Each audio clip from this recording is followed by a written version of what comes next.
የመናኸሪያ ራዲዮ በአዲስ አበባ ጉዳይ ውሳኔ ተላልፏል በሚል ያወጣውን ዘገባ ተከትሎ ትኩረት ሳቢ ሆኗል። አዲስ አበባ የኦሮሚያ ዋና ከተማ እንዲሁም ደግሞ የፌዴራል መቀመጫ እንድትሆን ተወስኗል መባሉን ተከትሎ የፖለቲካ ፓርቲዎች፣ ፖለቲከኞችና አስተያየት ሰጪዎች ካሁኑ እያስጠነቀቁ ይገኛሉ። ይህ ውሳኔና እርምጃ ሌላ ቀውስ ለአገሪቱ ሊያዋልድ ይችላል በሚልም 3 የሚሆኑ ፓርቲዎች ማስጠንቀቂያ አውጥተዋል። ከአዲስ አበባ ጋር በተያያዘ ተወስኗል የተባለው ውሳኔ መነጋገሪያ ሆኗል። ይህን የተመለከተ ሰፊ ጥንቅር በዘገባችን አካተናል። ሻዕቢያ በቡሬ ግንባር ከኢትዮጵያ መንግስት ሊመጣበት የሚችለውን ጥቃት ለመከላከል ከህወሓት ጋር ያልተቀደሰ ጥምረት በመፍጠር የትግራይን ህዝብና መሬት እንደገና እንደ መከላከያ ቀጠና ወይንም በፈር ዞን ለመጠቀም እየሰራ ነው። በአሰብ ላይ ያለውን ውጥረት በማራቅም ወደ ራያ በማምጣት ህወሓትን እንደ ዋና መሳሪያ እየተጠቀመበት ነው። ከሰሞኑም ከኤርትራ በአዲግራት በኩል ፒኤምፒ ታንኮች፣ ዙ23 እንዲሁም በርካታ መድፎች መሰማራታቸውና መግባታቸውን ከስፍራው የሚገኙ የመረጃ ምንጮች አረጋግጠዋል። ይህን ተከትሎ ዳግም በራያ ቀጠና መጠነ ሰፊ ውጊያ ሊቀሰቀስ ይችላል በሚል ከፍተኛ የሆነ ስጋትን ፈጥሯል። ትሰሙታላችሁ። መንግስት ያቀረበላቸውን የይቅርታ ሰነድ የፈረሙና ውድቅ ያደረጉ የሽብር ተከሳሾች በተለያየ ክፍል እንዲታሰሩ መደረጉ ተሰማ። ከዚህ በተጨማሪም ሰነዱ ላይ አንፈርምም ያሉ ተከሳሾች ተደጋጋሚ ፍተሻ እየተደረገባቸው እንደሚገኝ ቢቢሲ ማምሻውን ዘግቧል። ትሰሙታላችሁ። ኢራን እያስፈራራች ነው፣ እየዛተችም ነው። ቴህራን አዲስ ጦርነት ከተቀሰቀሰ የበለጠ ምላሽ በመስጠት የተራዘመ ጦርነት ለማካሄድ ተዘጋጅቻለሁ ስትል አሜሪካ ላይ ዝታለች። የተወደዳችሁ የአንድ አፍታ ሚዲያ ቤተሰቦች የከበረ ሰላምታችን በያላችሁበት የዓለም ዳርቻ ይድረሳችሁ። ለምሽት የተደመጡ መረጃዎችን አጠናቅረን መተናል። ለተለመደው ቪዲዮ ላይክ አድርጋችሁ በመጀመር አብራችሁ እንድትቆዩ ግብዣችን ነው። ወደ ዝርዝር ዘገባዎቹ እናምራ።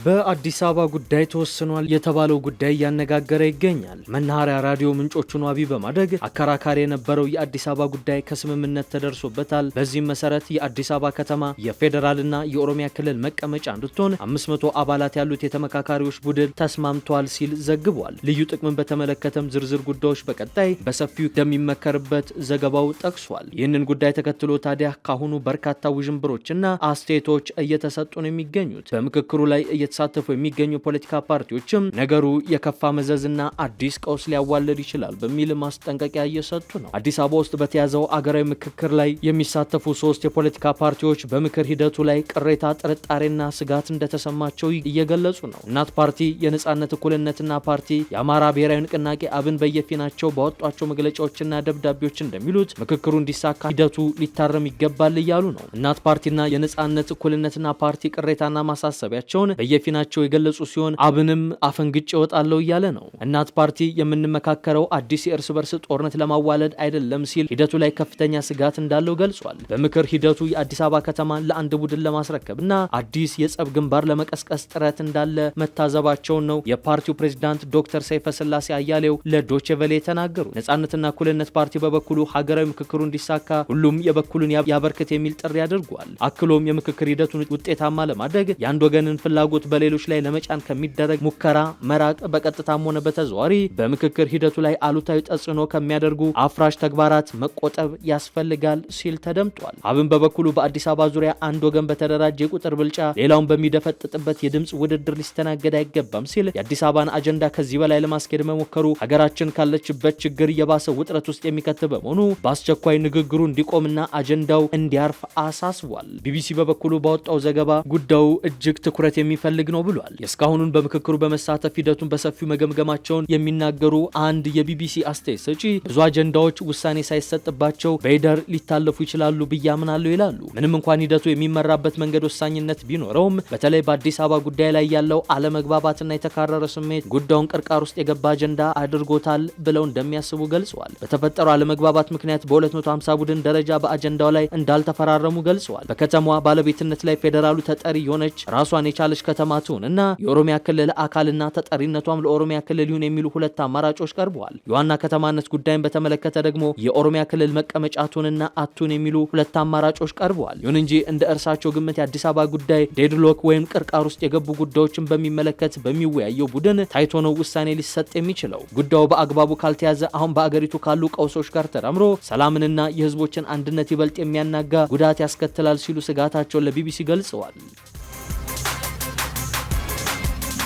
ሻቢያ አደገኛ እንቅስቃሴ ማድረጉን ቀጥሎበታል። የጦርነት ግንባሩን ከአሰብ በማራቅ ወደ ራያ ቀጠና እያስጠጋው ነው። ሻቢያ በቡሬ ግንባር ማለትም በአሰብ ወደብ ከኢትዮጵያ መንግስት ሊመጣበት የሚችለውን ጥቃት ለመከላከል ከህወሓት ጋር ያልተቀደሰ ጋብቻ በመፍጠር የትግራይን ህዝብና መሬት እንደገና እንደ መከላከያ ቀጠና ወይንም በፈር ዞን ለመጠቀም እየሰራ ነው። በአሰብ ላይ ያለውን ውጥረት አውጥቶ በማራቅም ወደ ራያ በማምጣት ህወሓትን ደግሞ እንደ ዋና መሳሪያ እየተጠቀመበት ነው። ከሰሞኑ በመሬት ላይ ያለው ወታደራዊ እንቅስቃሴ ማስፈሪ ነው። ላብነትም ከኤርትራ በአድግራት በኩል እንደ ፒኤምፒ ታንኮች ዙ23 እንዲሁም በርካታ መድፎች ገብተዋል። ይህ እየተካሄደ ያለው የከባድ መሳሪያው ዝውውር እንቅስቃሴ ምንም እንኳን በፌዴራል መንግስቱ ቁጥጥርና ክትትል ስር ቢሆንም ሻቢያ ራሱን ከግንባር ቀደም አደጋ አግልሎ ራያን አዲስ የውጊያ ማዕከል ለማድረግ የገነባው ስትራቴጂ ነው ተብሏል። ይህ ጥምረት ታዲያ ለሻቢያ የሚሰጠው ስትራቴጂካዊና ፖለቲካዊ ጥቅሞች አሉት። የመጀመሪያው ስትራቴጂካዊ መከላከል የሚባለው ነው። ሻቢያ ከኢትዮጵያ መንግስት ሊደርስበት የሚችለውን ጥቃት ለመከላከል የትግራይን የሰው ኃይልና መሬት እንደ መከላከያ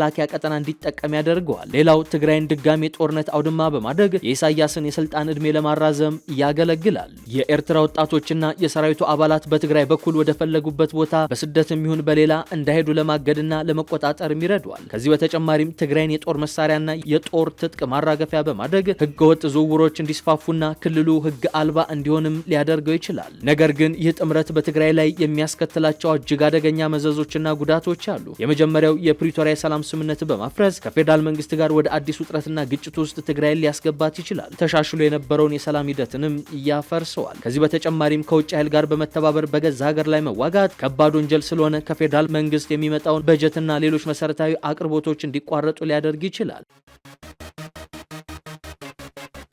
የመንግስትን የይቅርታ ሰነድ አንቀበልም ያሉ ጋዜጠኞችና ፖለቲከኞችን በተመለከተ ዛሬ አዲስ መረጃ ተሰምቷል። ከአማራ ክልል ቀውስ ጋር በተያያዘ የተከፈተባቸው የሽብር ክስ እንዲቋረጥ የቀረበውን የይቅርታ ሰነድ የተቀበሉና ውድቅ ያደረጉ ተከሳሾች የታሰሩበት ክፍል እንዲለያይ መደረጉን ቢቢሲ ምንጮቹን ዋቢ በማድረግ ዘግቧል። የተከሳሾቹ ማቆያ እንዲለያይ የተደረገው በይቅርታ ሰነዱ ምክንያት ከተፈጠረ አለመግባባት ጋር በተያያዘ እንደሆነም ዘገባው ጠቅሷል። የሽብር ክስ ቀርቦባቸው በእስር ላይ የሚገኙት የህዝብ ተወካዮች፣ የመገናኛ ብዙሃን ባለሙያዎችና ሌሎች ተከሳሾች መንግስት የይቅርታ ሰነድ እንዳቀረበላቸው ሶስት ምንጮች ለቢቢሲ ተናግረዋል። ታሳሪዎቹ ይቅርታ ጠይቀው ክሳቸው እንዲቋረጥና ከእስር እንዲለቀቁ ለቀረበላቸው ጥያቄም የተለያየ ምላሽ ነው የሰጡት። ከማክሰኞ ጀምሮ የይቅርታ ሰነዱ ላይ ፊርማቸውን ያኖሩና የተቃወሙት ተከሳሾች የነበሩበት ማቆያ ክፍል እንዲለያይ መደረጉን የተሰማው ሰነዱ ላይ እንደማይፈርሙ ከገለጹ ተከሳሾች መካከል የአማራ ክልል ምክር ቤት አባሉ አቶ ዮሐንስ ቦያለው፣ መስከረም አበራ፣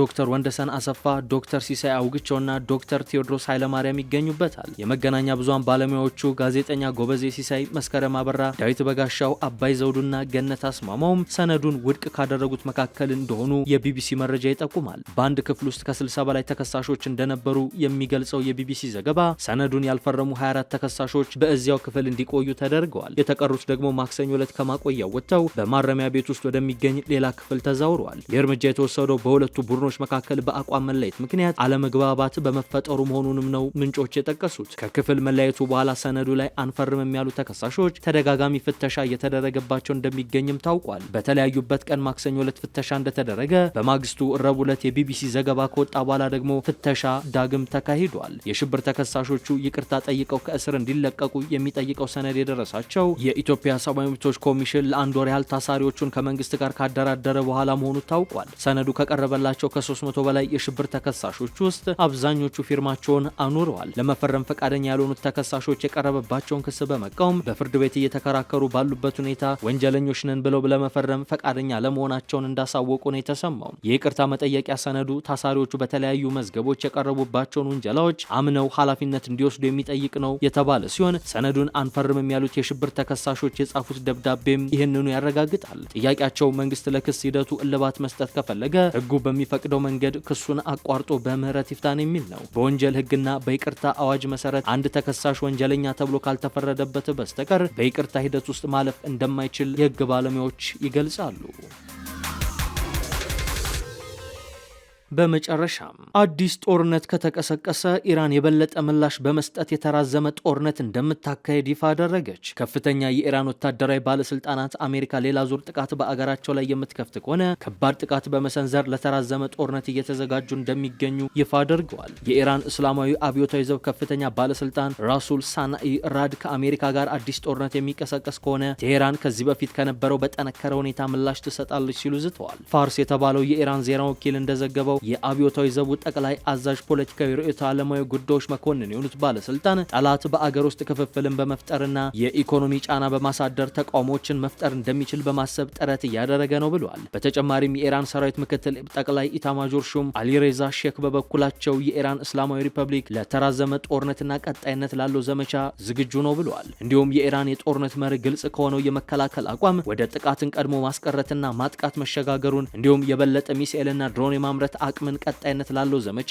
ወሳኝ ነው ሲሉ አመልክተዋል። በሳምንታት ውስጥ ይጠናቀቃል የተባለው አሜሪካ በኢራን ላይ የከፈተችው ጦርነት ሞቅ ቀዝቀዝ እያለ ወራትን ያስቆጠረ ሲሆን በድርድር እንዲያበቃ ለማድረግ ጥረትም እየተደረገ ይገኛል። ይህ በእንዲህ እንዳለ ኢራን ሐሙስ ዕለት አሜሪካን የሆርሙዝ ወሽመጥን ሙሉ በሙሉ ተቆጣጠር ያለው ማለቷን መሰረተ ቢስ ውሸት ስትል ውድቅ አድርገዋለች። የዓለም 1/5 ነዳጅና የተፈጥሮ ጋዝ የሚተላለፍበት ይህ ቁልፍ የውሃ መስመር በቴሄራን ቁጥጥር ስር እንደሆነም ጨምራ አሳውቃለች። የኢራን ጦር አዛዥ በአገሪቱ መገናኛ ብዙሃን ኢሪብ ላይ በተላለፈ መግለጫቸው አሜሪካ በሆርሙዝ ወሽመጥ መርከቦች ማለፋቸውን በሚመለከት የምትናገረው ውሸት የአገሪቱ ጦር አቅም ማጣቱንና ግራ መጋባቱን የሚያንጸባርቅ ሐሰትና መሰረተ ቢስ ሲሉ ገልጸውታል። የሆርሙዝ ወሽመጥ እንደበፊቱ ሁሉ በኢራን እስላማዊ ሪፐብሊክ ሙሉ አስተዳደርና ቁጥጥር ስር ሆኖ ይቀጥላልም ነው ያሉት የጦሩ ቃል አቀባይ። ቃል አቀባዩ ለጥቀው ማንኛውም የንግድ መርከብ ወይንም የነዳጅ ማመላለሻ መርከብ የኢራን ጠንካራ የጦር ኃይል ፈቃድና ቁጥጥር ሳይኖር የባህር ወሽመጡን በሰላም አያልፍም ወይንም አይችልም ሲሉ ነው የተደመጡ። የተወደዳችሁ የአንድ አፍታ ሚዲያ ቤተሰቦች ለምሽት ያዝናቸው መረጃዎቻችን እዚህን ይመስሉ ነበር። አብራችሁን ስለቆያችሁ እጅግ አድርገን እናመሰግናለን። መልካም ምሽት።